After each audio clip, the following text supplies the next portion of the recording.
मेरे सभी पूर्वजों को मेरा सादर प्रणाम। ओम श्री गणेश देवताय नमः। ओम श्री कुल देवताय नमः। ओम श्री गुरु देवताय नमः। ओम सर्वश्री इष्ट देवताय नमो नमः। शिवशरण दोस्तों, मैं हूँ कड़प्पा। आपके सामने फिर से हाजिर हूँ। मेरे धर्म कर्म चरण में आपका स्वागत है दोस्तों। दोस्तों, दिन नक्षत्र तिथि योग और करण, इन 5 अंगों से बनता है पंचांग। और रोज संकल्प छोड़कर पूजा करने से, पंचांग बोलने या सुनने से नाना सिद्धि आपको प्राप्त होने की संभावना बढ़ती है दोस्तों। क्योंकि तिथि हमें वैभव देती है, वार हमारी आयु बढ़ाता है, नक्षत्र हमारे सभी पापों को नष्ट करता है, योग हमें जुदाई से बचाता है, और करण हमारी सारी मनोकामनाएं पूरी करता है दोस्तों।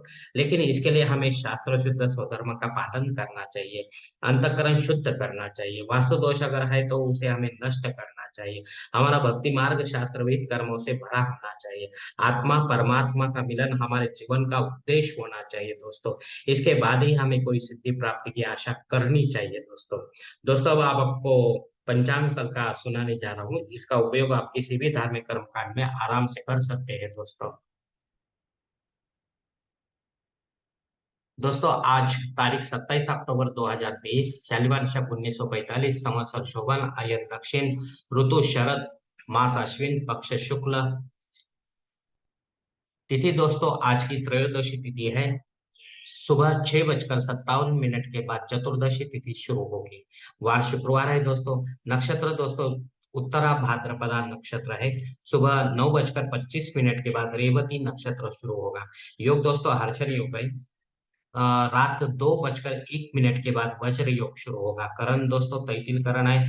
सुबह 6:57 के बाद गरज करण शुरू होगा। शाम 5:36 के बाद वनिज करण शुरू होगा। और कल सुबह 4:18 के बाद विष्टिकरण शुरू होगा दोस्तों। दोस्तों, प्रमुख ग्रहों की राशि स्थिति सुबह 5:30 कुछ इस तरह होगी। सूरज जो है वो तुला राशि में होगा। चांद मीन राशि में होगा। गुरु मेष राशि में, और शनिदेव अपने कुंभ राशि में होंगे दोस्तों। दोस्तों, बंबई क्षेत्र में सूरज का आगमन और निगमन कुछ इस प्रकार है। आगमन जो है सुबह 6:38 पर है, और निगमन जो है शाम को 6:07 पर है।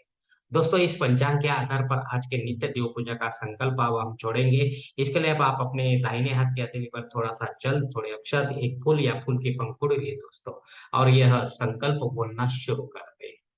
हर ओम शिव शिव शंभो राज्ञे प्रवर्तमानस्य ब्रह्मणो द्वितीय परार्धे श्वेत वराह कल्पे वैवस्वत मन्वंतरे कलियुगे प्रथम पादे जम्बूद्वीपे भरतवर्ष भरतखंडे मेरो दक्षिण दिग्भागे महाराष्ट्र देशे व्यावहारिक चांद्रमानिक शालिवान शक 1945 प्रभावती षष्ठी संवत्सरों में शोभन नाम संवत्सरे दक्षिणायने शरद ऋतु अश्विन मासे शुक्ल पक्षे शुक्रवार वासरे उत्तरा भाद्रपदा नक्षत्रे हर्षण योगे तैतिल करने त्रयोदशी शुभति तो वीर गोत्र में उत्पन्न मैं कड़ापा मोह बात दुरित क्षय द्वासी पार्वती पति परमेश्वर इत्यर्थ विधि विधान से पंचोपचार नित्य देव पूजा करिष्ये एवं इष्टलिंग पूजा करिष्ये। दोस्तों, यह संकल्प यहीं पर खत्म हो चुका है। अब आप आपके दाहिने हाथ की हथेली पर जो संकल्प का पानी है वो सामने वाली थाली में छोड़ दो दोस्तों। दोस्तों, इस संकल्प की काल मर्यादा है सुबह 6:57 तक। अगर इस समय के बाद आपको कोई संकल्प छोड़ना है किसी धार्मिक विधि के लिए, तो कृपा करके आप ऊपर के बदले हुए पंचांग का सहारा लें और नया संकल्प तैयार करें दोस्तों। दोस्तों, अब मुहूर्त विभाग में देखेंगे। इसमें धार्मिक विधि और उनके मुहूर्त काल कुछ इस प्रकार दिए गए हैं। सबसे पहले सगाई के लिए मुहूर्त है दोस्तों नवंबर तारीख 1, 6 और 9। गोद भराई के लिए मुहूर्त है दोस्तों नवंबर तारीख 1। नामकरण के लिए दोस्तों मुहूर्त है नवंबर तारीख 4 और 9। मुंडन करने के लिए दोस्तों मुहूर्त है नवंबर तारीख 1, 3, 5। गृह प्रवेश के लिए मुहूर्त है दोस्तों नवंबर तारीख 3, 5 और 10।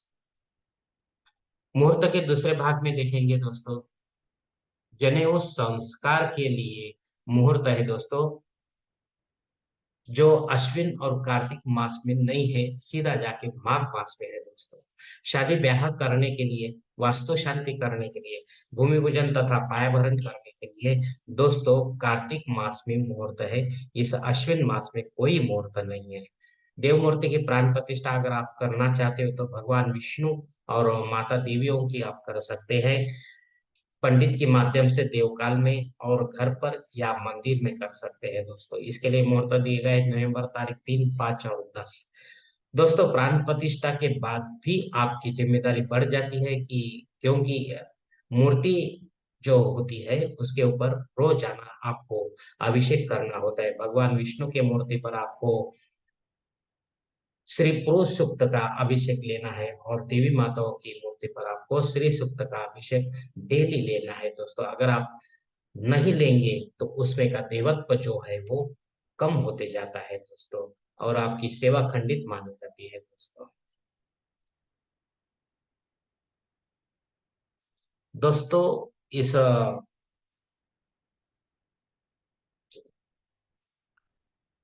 ऊपर दिए गए जो कुछ मुहूर्त है उसमें किसी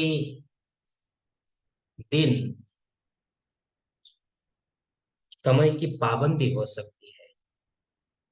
किसी जानकार से जानकर ही आप अपने लिए कोई मुख्य और योग्य ऐसा मुहूर्त चयन करें अपने जन्म कुंडली के अनुसार।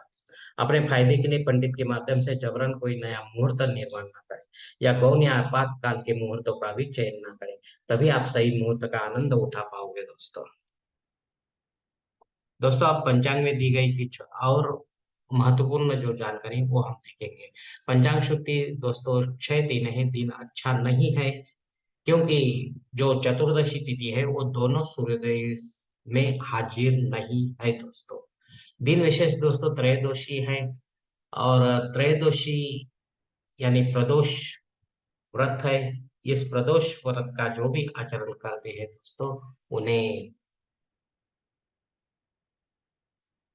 आज की प्रदोष दोष का नहीं कर सकते हो, क्योंकि प्रदोष जो होता है प्रदोष काल में होता है, वो कल हो चुका है दोस्तों। आज केवल 6:57 तक ही त्रयोदशी है, उसके बाद चतुर्दशी शुरू होगी दोस्तों।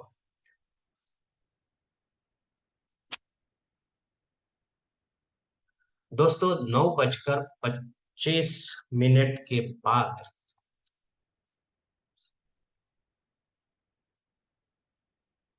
एक ऐसा योग है दोस्तों जो बहुत ही अच्छा योग है, जिसे अमृत योग हम कहते हैं दोस्तों। यह अमृत योग जो है वो शुभ काम करने के लिए अच्छा है दोस्तों, आपको अच्छे रिजल्ट मिल सकते हैं। इसके लिए आप इसका फायदा जरूर लें दोस्तों।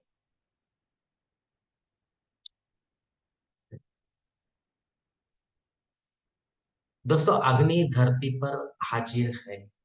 इसके लिए अब आप नया कोई नया कर्मकांड करना चाहते हैं तो आराम से कर सकते हैं दोस्तों, लेकिन वो आगे चलकर कहीं बंद ना हो जाए इसका भी ध्यान आपको रखना है दोस्तों, वरना आपके जो पुण्य जो है वो कम हो सकते हैं दोस्तों। राहु काल दोस्तों सुबह 10:30 से 12 बजे तक है। इस काल में अगर आपको राहु के प्रभाव की वजह से आपके काम बिगड़ते हैं तो किसी और समय में अपने काम को पूरा करने की कोशिश करो, हो सकता है उसमें आपको यश की प्राप्ति हो दोस्तों।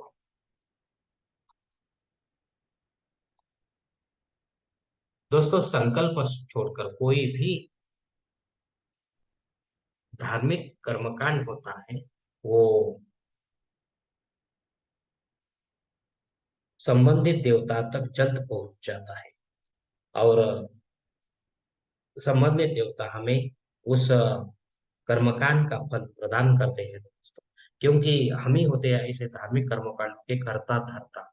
हम ही होते हैं हमारे जीवन को बनाने और बिगाड़ने वाले। अगर आप मेरे विचारों से सहमत है तो कृपा करके मेरा धर्म कर्म चैनल सब्सक्राइब करो, लाइक करो, आपकी फैमिली और दोस्त परिवार के साथ शेयर करो, और कमेंट्स बॉक्स में आप अपना कमेंट्स जरूर दे दोस्तों। दोस्तों मेरा अगला वीडियो आप तक पहुंचने के लिए बेल बटन को अवश्य दबाएं। धन्यवाद दोस्तों। हमारी अगली मुलाकात होने तक आप खुश रहे, आनंदी रहे और प्रसन्न रहे। हरि ओम। शिव शंभो महा।